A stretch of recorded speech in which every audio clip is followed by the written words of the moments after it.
কেমন আছো সকলে? আজকের মহালয়া। অনেক ভোরবেলা উঠে গেছি আজকে ঘুম থেকে, প্রায় 4:30 বাজে।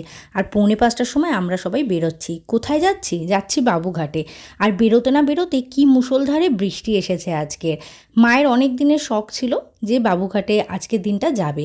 আর এই বৃষ্টি ভেজা সকালটা যে এত সুন্দর, এত কলকাতাটাকে ভালো লাগছিল দেখতে। তারপরে এসে গেলাম বাবুঘাটে। এত ভিড় যে আমরা দাঁড়াতেও পারিনি। কোনো রকমে একটা মন্দিরের সাইডে একটুখানি জায়গা পেয়েছিলাম, সেখান দিয়ে দাঁড়িয়ে দাঁড়িয়ে দেখলাম। এখানে প্রচুর লোক এসেছে তর্পণ করতে। আমি কখনো ভাবিনি যে এত লোকও আসে।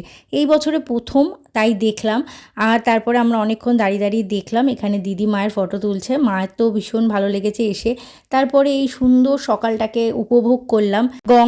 গঙ্গার সুন্দর হাওয়া, ঝুড়ো ঝুড়ো বৃষ্টি, সব কিছুকে একদম উপভোগ করে একটা নতুন স্মৃতি নিয়ে বাড়ির পথে রওনা হলাম। ভিডিওটা ভালো লাগলে লাইক করে দিও। টাটা।